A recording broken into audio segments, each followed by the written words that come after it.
Yesterday, we focused on the Steelers' offensive strategy and what we should be doing in this 2025 offseason regarding quarterback, coordinator, scheme, approach, all that stuff. Today, a little bit more slanted towards the defense and what I think we should do. We'll also talk a little bit Justin Fields. We'll talk a little bit of the offense later because there's some updates on Fields, what some reporters think his contract's going to be. And then we'll finish the show talking Deontay Johnson again and him going to another team, even though it is kind of a familiar team. But dude's been on 5 different teams over the course of 365 days. It's been absolutely insane. But let's start with defense for the Steelers and what I think we should do, how I think we should go about this thing, and what changes I think are needed going forward. So we'll react to this article and this headline to start off. Ray Fittipaldo of the Pittsburgh Post-Gazette thinks Terrell Austin could be in the crosshairs with staff changes coming, because one of the things we found out over these last few days is that Tomlin's back. But many are saying, and this isn't the only report, there's about 3 or 4 different reports from well-sourced individuals like in the know of the Steelers organization talking about, even though Tomlin's back, there are going to be some significant changes happening within the coaching staff. And Fittipaldo here is saying Terrell Austin, the Steelers defensive coordinator, could be a part of that. The article reads, or we'll say the paragraph reads, Terrell Austin could be in the crosshairs here just because of the way the season finished. I think if they're going to eat one contract, I think Austin's only got 1 year left, and you got to do something after the way the defense got dominated in the playoff game and really the 4 regular season games leading up to that. It's hard to come back with the status quo there. 100%. And I've been saying that. I know a lot of you guys have been thinking it too. We got to get the offense right. We got to get the quarterback right, but that doesn't change how subpar this defense was to end the season and how subpar this defense has been in all these playoff failures in recent history over these last 7-8 years. All these playoff games that we've been complaining about. It's one thing to be talking about the offense and like we could have done better on the offensive side of the ball in this, but the defense has been like atrocious, consistently giving up at least 30 plus points a game in these playoff losses. I mean, in some of them, it was 40 plus points. And we're supposed to be the Pittsburgh Steelers. We're supposed to be very defense oriented. We're supposed to be playing this smash mouth football. We're getting cooked. Our defense is looking like Swiss cheese in these games that matter the most, not only in the playoffs, but to end this season too. When we were in the toughest stretch of our season against these legit contenders, the Ravens, the Eagles, the Chiefs, we're getting cooked. Absolutely getting cooked. I thought we picked it up a little bit in that Bengals game, but obviously that was just fool's gold. So, yeah, I think it is fair to say that Terrell Austin could be one of the pieces that are getting moved off of this offseason. Because something's got to give. Something's got to give. We can't just be going back and doing the exact same thing. We already know for a fact we're bringing back Mike Tomlin, right? We're definitely bringing back Mike Tomlin. So what changes are going to happen within Mike Tomlin are going to happen within Mike Tomlin being at the helm again? What coaching staff changes are going to happen? What personnel changes are going to happen? I think it's time for a DC change. Definitely. And another piece of evidence of that is what Cam Hayward said about this Baltimore Ravens game and the game plan, saying it led us to not stopping anything. And it was a new game plan. You know how we were talking going into the game, how the Steelers have a decent approach. They've proven they have a decent approach in going up against this Ravens offense and Lamar Jackson. Our track record speaks for itself there. Not anymore, though. I mean, Lamar Jackson in these last 2 games has had no problems against this Steelers defense. So I think the curse is lifted. I'm not bringing that up again whenever we preview Steelers-Ravens games. Definitely over that. He says there were some things that were different we hadn't done, and you try to stop one, and then the other goes off trying to stop. All led us to not stopping anything. Throughout it all, it just felt like we never really got a chance to take anything from the game, and then it just kind of opened up Pandora's box for what could go wrong in that game. yeah, the defense ain't it. I mean, it's what it comes down to. The new game plan against the Ravens led us to stopping at nothing to not stopping anything. Come on, bro. Like this is the playoffs. These are the games that matter. Like this is a part of it. This is all part of it. Game planning, how the players execute, how you're doing your in-game coaching and the adjustments that are made in-game. That's all part of coaching a football team and leading a football team. And our defensive approach, our defensive schematics, however you want to slice it, has not been working. So something's got to give. Obviously, Tomlin is not being moved off of. Tomlin's not getting traded. The Steelers are not firing Tomlin. So what's the other option on how we change this defense? We get rid of some players, sure. But, like, are we going to be doing our team any better for 2025 with getting rid of a TJ Watt, a Minka Fitzpatrick, a Cam Hayward, a Joey Porter Jr., a Patrick Queen? Are we doing our team any better by moving off those guys? Because with us bringing back Tomlin, that tells me that we're going to try to compete again in 2025. We're not looking for a rebuild. We're not looking to stock up on draft picks. Getting rid of TJ doesn't help your defense. Getting rid of Cam Hayward doesn't help your defense.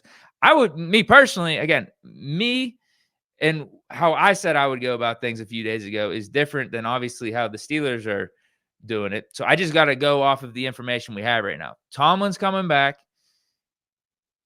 And it seems like we're not going to be making like major changes, but coaching staff changes could be in play.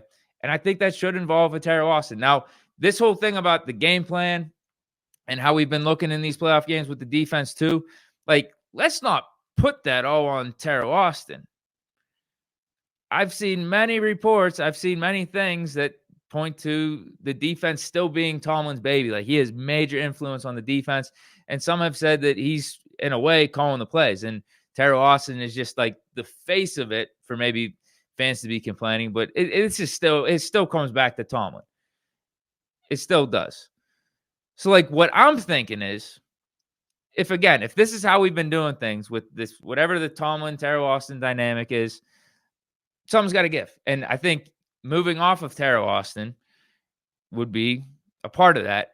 But then bringing in a dude that knows what he's doing on the defensive side of the ball, and we can give the full play calling duties to him and let Tomlin be like the ultimate overseer, like he did when he first became the Steelers head coach and when he's had the most success as the Steelers head coach. We had Dick LeBeau running the defense. We had Bruce Arians running the offense. So that's what I'm saying. Like, let's do that. You know, we've heard also the reports that Tomlin has an influence on the offense, which I don't think that's really getting us anywhere either, right? Obviously, it seems like we get too conservative at times. It seems like the offensive coordinator, like Arthur Smith this year, may be handcuffed a little bit from that approach, that Tomlin influence.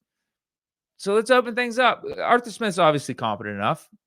Had some good runs with the Tennessee Titans with Tannehill and Derrick Henry, all of them, because like they were ranked in the top 5 in offensive production in those 2 years where Arthur Smith was the Titans offensive coordinator. We obviously improved a little bit with him at the helm, him calling the plays this year as opposed to Canada. As a head coach, Falcons wasn't the best, but like he's qualified enough that I think you can just give him the reins and see what he can do with the pieces that we have. Now, on defense, I don't know if Teryl Austin's fully there. Like he was the defensive coordinator for the Lions a couple of years. He had one decent season where he had them in the top 10, but also had a disastrous Bengals season. And obviously, it seems like Tomlin hasn't been willing to give him the full reins either, just to begin with. So, like, bro, I think it's just time. I think you move off of Teryl Austin, but bring in a dude like a Dick LeBeau, a guy that is a proven defensive coordinator, is one of those elite guys, because there are some dudes available. There are. I did some research. Robert Saleh is out there. Was a great defensive coordinator with the 49ers, and that is what led him to getting the head coaching job with the Jets. And even though his Jets tenure didn't turn out so well with him being the head coach, those defenses were always solid. The offenses have been a disaster. And you saw what happened with the Jets after they fired Robert Saleh this year. The defense went down the tubes. Like, that was not the smartest of moves. Robert Saleh, even though maybe he's not the best of head coaches, he was the best coach on that staff still. He was the one that knew how to run the defense the best compared to anyone else. So I think that was really foolish. And it wasn't like the defense was the one that was hurting them at the time for those first like 5 or 6 weeks. It was Aaron Rodgers in the offense. The defense was holding teams under like 20 points. Rodgers just couldn't get it done late in these games. They decided to move off of Saleh. I think that was a stupid move, but he's available. Like if there's a team that wants to, I wouldn't even say take a chance on him to bring him in to be a defensive coordinator and call the plays. Like that very well may happen, unless he wants to take a year off and just reflect on things. But he'd be an awesome defensive coordinator. Awesome. I mean, he's already proven from the 49ers. Was elite at that. That's what got him the Jets head coaching job. So 100% for bringing in Robert Saleh, letting him run the plays. Jim Schwartz. I don't know what. See, this one might be a stretch because he's currently like the Browns defensive coordinator. I don't know if his contract's up this offseason, but this dude knows how to run the defense. Not as great of a head coach. Was the Lions head coach way back in the day. Like I think it was like late 2000s. He was fighting with Harbaugh after the game whenever they met midfield. He did get the Lions to make the playoffs, I think, for the first time in a while, though. But his other seasons with them were lackluster. But he coached the Eagles defense in their Super Bowl run with Peterson back in, 2017. Was the Titans defensive coordinator from 2001 to 2008. That's what led him to get the Lions head coaching job. Coached the Browns defense in recent years, was the AP assistant coach of the year with the Browns in 2023. Like that defense was actually pretty legit. We all know Myles Garrett shouldn't have won the defensive player of the year, but that defense as a whole, combined with like the Joe Flacco experience on offense, like led them to the playoffs, led them to actually have a halfway successful season, which is a huge outlier for the Cleveland Browns. He knows how to coach defense. He's proven. I think both him, Robert Saleh, and these other two names I'm about to mention are a step above Terrell Austin. Can run a defense on their own. Mike Pettine's the other guy I'm bringing up, the third guy. Was the DC with the Jets under Rex Ryan. We know those defenses were pretty legit. Was the defensive coordinator with the Bills for a season. I think it was back in 2013. Improved there. And then defensive coordinator with the Packers. Back, I think it was the end of like the Mike McCarthy era, but across the board, that defense went from one of the last in the league to average, to above average. Was the head coach for the Browns. That didn't go too well, but obviously these guys are available, and we're talking about them being defensive coordinators because their tenures at head coach wasn't the best. It doesn't mean they don't know defense. It doesn't mean they don't know how to be a defensive coordinator, improve the situations that they go into on that side of the ball. It's just that head coach. It's just a whole different responsibility. It's a whole different game. Matt Eberflus, the last guy I'm bringing up. I think this one would make a ton of sense. Failed pretty miserably as the Chicago Bears head coach, but the defense was consistently good. You could even look at the defense this year. I think under certain metrics, they were like top 5, which is crazy. Couldn't figure out offense, though, and that's something you got to do as the head coach. You got to oversee offense, defense, special teams, all that stuff. But in terms of getting the defense right, he was legit. He was a defensive coordinator back in the day with the Colts from 2018 to 2021. So, like, Matt Eberflus, I think that would be a good one. Doesn't have to be the head coach. Doesn't have to oversee everything and do all the head coaching responsibilities because obviously that didn't work out too well in Chicago. But just running the defense, not only him, not only a Mike Patton, a Jim Schwartz, and Robert Saleh, I think they would be huge upgrades over what we got in Terrell Austin. And that could open up Mike Tomlin to be the ultimate overseer. Coaches do that too. It's not like this like downgrade in responsibility. Bill Belichick did that. He let Josh McDaniel call the plays on offense. I think different times throughout his career, he's let ex-defensive coordinator, whoever it is, call the plays on defense. Matt Patricia, whoever it is. And he's just overseeing the whole operation. Mike Tomlin's done it before. That's why this isn't this crazy theory either. He did it before whenever he first came into the league, or we'll say first became a head coach with the Steelers. And that was when he was having his best of success.